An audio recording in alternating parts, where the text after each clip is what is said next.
자, 여러분, 우리는 6월 한 달 동안 멋진 삶 만들기라고 하는 주제를 가지고 한 달을 열심히 달려왔습니다.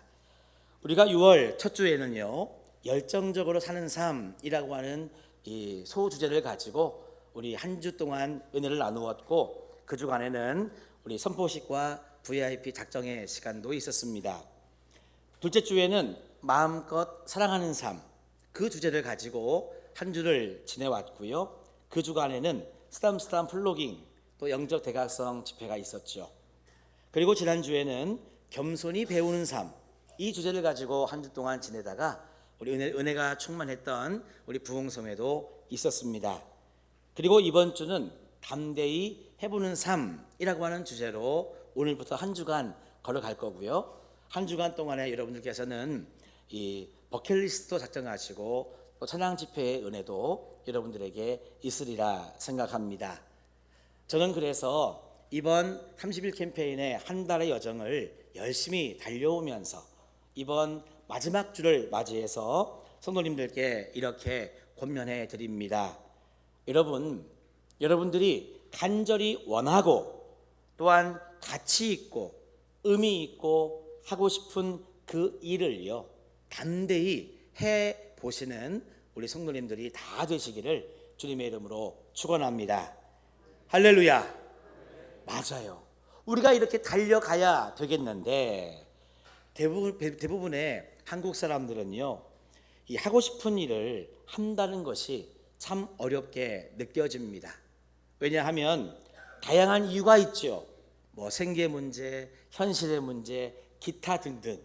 그런데 저는 생각해 보기를, 왜 우리 한국 사람들이 하고 싶은 일, 그렇게 간절히 원하는 일, 의미 있고 가치 있는 일에 담대히 도전하지 못할까? 그 가장 근본적인 이유는 용기가 없기 때문이다라고 저는 생각을 합니다. 한번 따라해 봅시다. 용기. 이 용기가 있으면 참 좋겠는데 용기가 좀 없단 말이죠. 그러면 우리 같이 그냥 일반적인 사람들이 이렇게 험악한 세상에서 어떻게 하면 용기를 가지고 담대히 해보는 삶을 살아갈 수 있을까? 저는 오늘 주시는 말씀을 통해서 그 답을 한번 얻고 이번 한 주간 동안 달려가 보기를 소망합니다. 자, 오늘 주시는 말씀 1절부터 9절까지 말씀에 보면은요, 총 28가지의 때가 나오고 있습니다.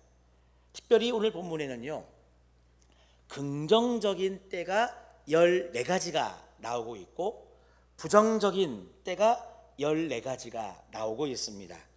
그래서 긍정적인 14가지의 때, 부정적인 14가지의 때, 그렇게 28가지의 우리의 삶을 보면서 하나님이 우리에게 무엇을 말씀하실까? 저는 깨달은 메시지가 있습니다. 뭐냐 하면은요, 우리의 인생에는 14가지의 하여튼 좋은 일, 14가지의 어찌됐든지 간에 슬픈 일, 이런 일들이 교차하고 있다는 사실입니다. 기쁜 일만 매일매일 일어나는 사람, 아니면 슬픈 일만 매일매일 일어나는 사람, 그런 사람은 없다는 거예요. 꼭 반반은 아닐지라도 어찌됐든 기쁜 일과 슬픈 일은 우리의 삶 속에 교차하고 있다는 것입니다. 이것이 여러분 성경의 통찰인 것이죠. 그렇다면 우리의 인생을 어떻게 살아가면 좋을까? 혹시 여러분의 인생 중에 기쁜 일이 있습니까? 그러면 따라합시다. 마음껏 누리자. 할렐루야. 여러분, 우리의 삶 속에 기쁜 일이 있으면요, 마음껏 누려야 되는 거예요. 왜냐? 지금 누리지 못하면 이 기쁨은 곧 지나가기 때문입니다. 그래서 아이를 키우는 부모님들에게 이런 이야기 많이 하잖아요. 지금이 좋은 때야. 아이들이 이렇게 막 자랄 때가 좋은 때야. 왜? 좀 있으면 친구가 좋다고 누가 좋다고 떠날 때가 있기 때문인 거죠. 반대로 우리의 삶에 고난이 찾아왔을 때, 어려움이 찾아왔을 때, 이때는 그러면 우리는 어떻게 해야 되느냐? 따라합시다. 하나님 주시는 메시지를 발견하자. 그렇습니다. 어제 새벽 기도회 때도 조금 봤던 내용인데, 여러분, 고난이 다가왔다, 슬픈 일이 다가왔다 할 때에는요, 하나님이 이 일을 통해서 나에게 무엇을 말씀하시려고 하는지 그것을 여러분 빨리 깨달아야 됩니다. 그래야만 이 고난이 지나가고 다시 기쁨이 찾아오기 때문입니다. 그래서 여러분, 아랍 속담에 보면은요, 지나친 햇볕이 사막을 만든다라고 하는 이 속담이 있더라고요. 여러분, 햇빛은 축복이고 좋은 것 맞죠? 그렇죠. 우리 포항에는 별로 비가 오지 않았는데 저 윗동네는 어제 그저께 비가 많이 왔더라고요. 뭐 하루 이틀밖에 안 되는 시간이지만 그 사람들은 얼마나 이 햇빛이 다시 비추기를 소망했겠습니까? 그런데 햇빛만 비추면 땅은 가뭄이 들기 마련이고요. 가뭄 든 땅이 오래오래 시간이 흐르면 결국은요, 사막까지도 되고 마는 것입니다. 그래서 때에 따라서는 비바람이 몰아치는 때도 있어야 되는 거죠. 여러분, 우리나라가 이 온난한 지역이긴 한데 점점 이 아열대, 열대 지방 같이 기후가 변하고 있지 않습니까? 남쪽 바다에는요, 때로는 이 적조 현상이 일어납니다. 적조 현상이 일어나면 물고기가 숨을 쉬지 못해 가지고 떼죽음을 하고 막 그러잖아요. 그래서 황토를 막 뿌려보고 하는데 이거 쉽게 잘 해결되지 않습니다. 그런데 좀 피해를 줄 수는 있으나 태풍이 한번 휙 하고 몰아치고 지나가면 언제 그러냐는 듯이 적조 현상은 다 없어져 버려요. 그래서 여러분, 우리는 그럴 때 깨닫죠. 아하, 태풍도 때로는 필요할 때가 있구나. 그래서 여러분, 우리에게 일어나는 일들 중에 기쁨이 되든 고난이 되든 우리에게는 다 그런 일들이 필요하기 때문에 하나님께서 우리에게 주시는 것입니다. 자, 그 이유를 한번 오늘 본문 11절에서 찾아보겠습니다. 11절 말씀에 보면 중요한 세 가지 문장 단어가 나오는데요. 먼저 11절의 말씀을 다 같이 읽어보겠습니다. 하나님이 모든 것을 지으시되 때를 따라 아름답게 하셨고 또 사람들에게는 그러나 하나님이 하시는 일에 시종을 사람으로 측량할 수 없게 하셨도다. 아멘. 자, 첫 번째입니다. 노란색을 같이 읽어볼까요? 시작. 지으시되. 그렇습니다. 지으시되가 첫 번째 중요한 단어인데, 우리가 한글 성경만 보면 지었다라고 했으니 마치 영어로 말하면 메이드처럼 하나님이 뭘 만드셨나 보다, 이렇게 우리가 이해를 하게 됩니다. 그런데 여러분, 히브리어 원어의 뜻을 보면 이런 개념이 아니에요. 영어로 말하면 reign입니다. 하나님이 만드는 정도가 아니라 모든 것을 통치한다, 섭리한다라고 하는 뜻을 가지고 있습니다. 그러니 하나님이 우리의 모든 것을 지으셨다라는 말은, 만들었다라고 하는 말은 곧 하나님이 우리를 통치하신다, 섭리하신다, 바로 이런 뜻인 거죠. 자, 이것을 여러분 이 마음에 담으시고 두 번째 말씀을 보겠습니다. 12절 말씀에 두 번째 노란 색깔이 있습니다. 다 같이 시작. 때를 따라. 아멘. 때를 따라입니다. 그러면 또 이 말씀은 무슨 의미일까? 이 때를 따라라고 하는 말은요, 적절히, 적당하게, 정확하게 라고 하는 뜻을 가지고 있습니다. 그래서 이 11절 말씀의 앞부분을요, 세번역 성경으로 읽으면 이렇게 되는 겁니다. 하나님은 모든 것이 제때에 알맞게 일어나도록 만드셨다. 이렇게 여러분 세번역은 번역하고 있는 거예요. 때를 따라, 적절히, 제때에 알맞게.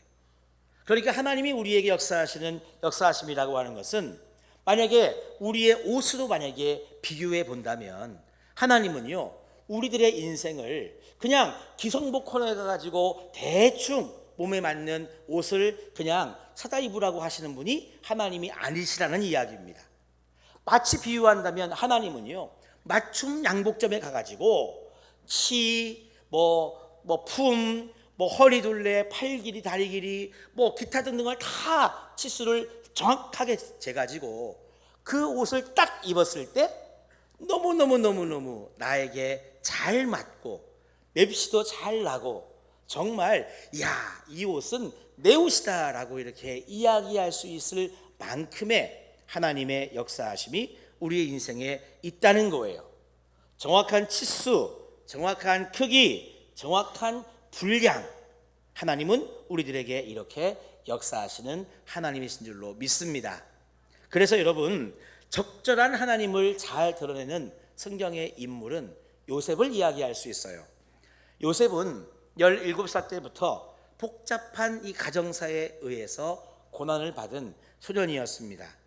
창세기를 여러분 다 읽어보셔서 알겠지만 요셉이 힘들고 어려울 때마다 한 단어가 반복되는 것을 알 수 있습니다. 요셉이 어려울 때마다 나오는 단어가 뭐냐면, 따라합시다. 형통. 형통이라는 단어가 이상하게 나온단 말이죠. 여러분, 요셉에게는 어려운 순간이 있었는데, 여러 번 있었는데, 뭐 두 가지를 좀 대표적으로 이야기해 보라고 하면, 첫 번째는 종으로 지낼 때였습니다. 창세기는 이렇게 표현합니다. 창세기 39장 2절 말씀에 보니까 여호와께서 요셉과 함께 하심으로 그가 형통한 자가 되어 그의 주인 애굽 사람의 집에 있으니 라고 말하고 있습니다. 뭔가 좀 안 맞는 것 같은데 형통한 자가 되었다는 말이 나온단 말이죠. 또 한 번의 어려움을 이야기하라면 감옥에 갇혔을 때입니다. 우리 39장 23절의 말씀을 다 같이 한번 읽어보겠습니다. 간수장은 그의 손에 맡긴 것을 무엇이든지 살펴보지 아니하였으니 이는 여호와께서 요셉과 함께 하심이라. 여호와께서 그를 범사에 형통하게 하셨더라. 아멘.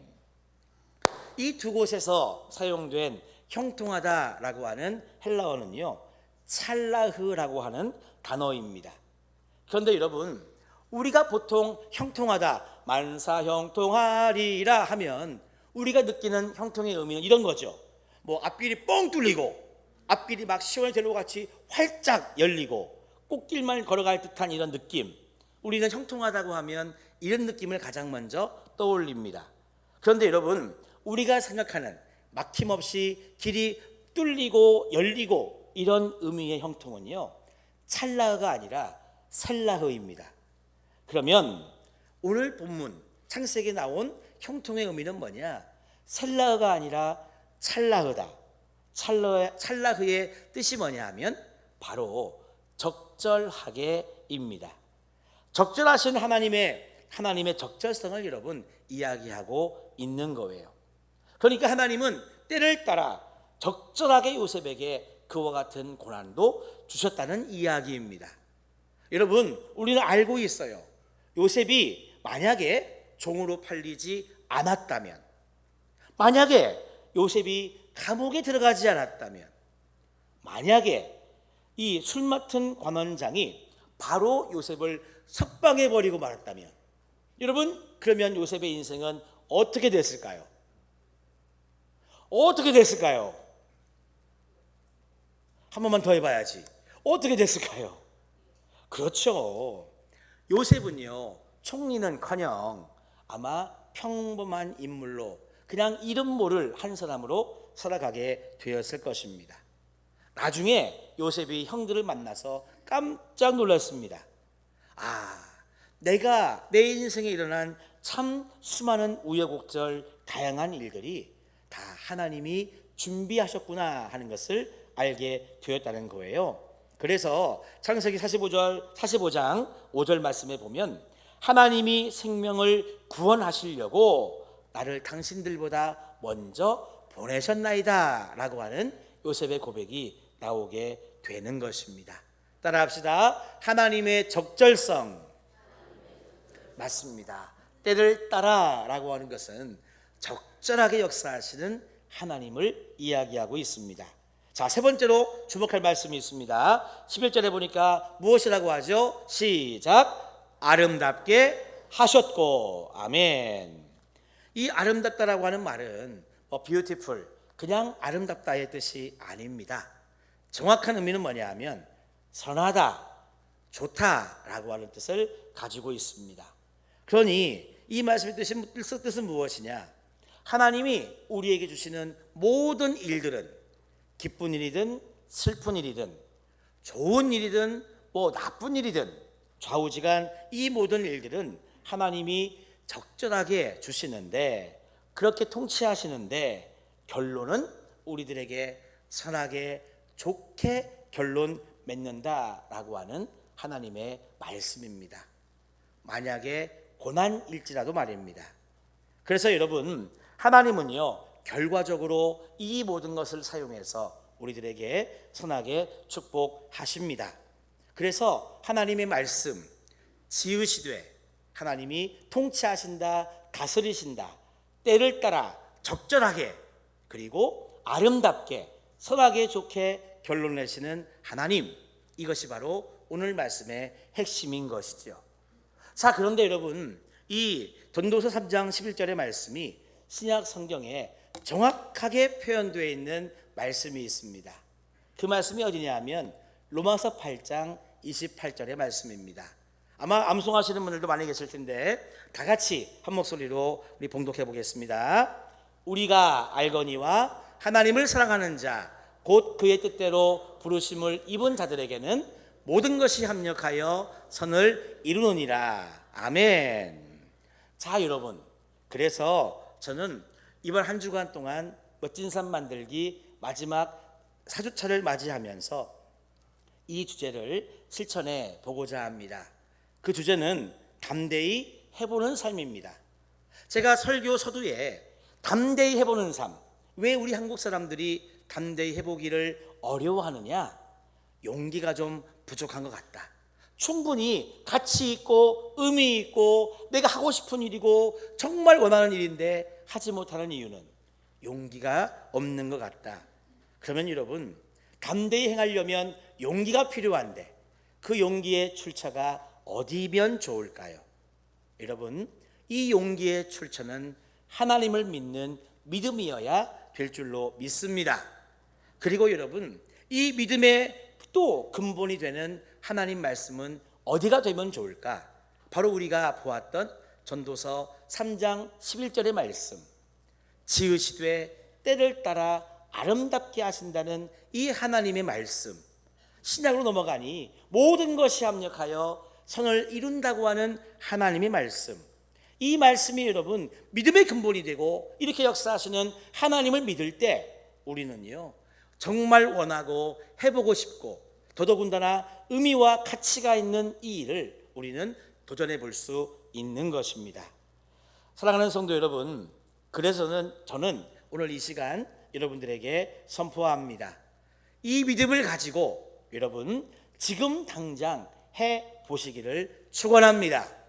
이번 한 주간 동안 여러분 믿음을 가지고 한번 도전해 보시기를 축복합니다.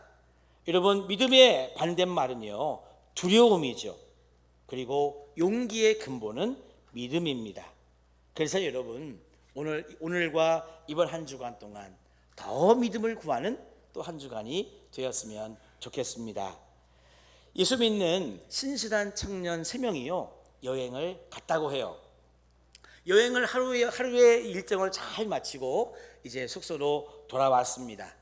방에 이제 들어가려고 엘리베이터 앞에 섰는데 이게 웬일이에요? 이렇게 좋은 호텔인데 엘리베이터가 마침 고장이 나버린 거라. 어쩔 수 없이 걸어서 숙소에 올라가야 되는데 아이고야 문제가 있습니다. 그 숙소가 몇 층이냐면 자그만치 30층. 언제 이 30층 올라가노? 뭐 그런 마음이 있었는데 이 믿음이 좋은 새 친구들이니까요 서로 이야기를 한 거예요. 우리 30층까지 올라가면서 내가 받은 뭐 하나님의 은혜 이런 거 한번 나누고 간증하면서 올라가자 하면서 올라가기 시작했더랬습니다. 자, 올라가면서 첫 번째 친구가 이야기하는 거예요. 내 삶에는 뭐 이만저만한 어려움이 있었는데 하나님이 이렇게 도와주셔서 나는 할렐루야 아멘이야 이렇게 간증을 했습니다. 간증을 좀 길게 했어요. 무려 20층 올라갈 때까지 그 이야기를 한 겁니다. 그래가지고 다른 친구들이 아이고 그랬구나, 아이고 그래 사랑한다 축복한다. 자, 두 번째 친구가 이제 이어서 이야기를 하기 시작합니다. 아이고야, 네가 고생한 거는 고생도 아니야. 나는 더 큰 이런 고생을 했는데 하나님이 도와주셔서 내가 이렇게 여행도 오게 됐다. 이런 이야기를 하는데 29층 올라갈 때까지 좀 짧게 이렇게 간증을 한 거예요. 자, 이제 한 층만 더 올라가면 방에 다 왔어. 그러니까 마지막 친구한테 이야기하는 겁니다. 너도 좀 이야기해봐. 그러니까 이 마지막 친구가요, 이렇게 말하는 겁니다. 아니야, 난 말하지 않을래. 아유, 나는 도무지 이야기를 못하겠어. 다른 친구들 이야기합니다. 아, 왜 그래? 우리도 다 이야기했잖아. 너도 좀 이야기해봐. 괜찮아. 아무 이야기를 해도 돼. 근데 이 친구가 또 주저하는 거예요. 나는 생각만 해도 너무나 괴로워서 말 못하겠어. 아니야 해. 이렇게 막 이야기하니까 마지막 30층까지 그 한 층을 올라가면서 이 친구가 이야기했습니다. 아, 난 너무나 괴로워. 얘들아, 어떡하니? 차에 방키를 두고 왔어. 네, 뭐 아시는 분만 웃으시면 되겠습니다. 여러분, 이런 유머가 나온 이야기의 배경이 있습니다. 결국 여러분, 우리의 인생의 마스터키는 하나님이다 하는 제목이 붙은 유머입니다.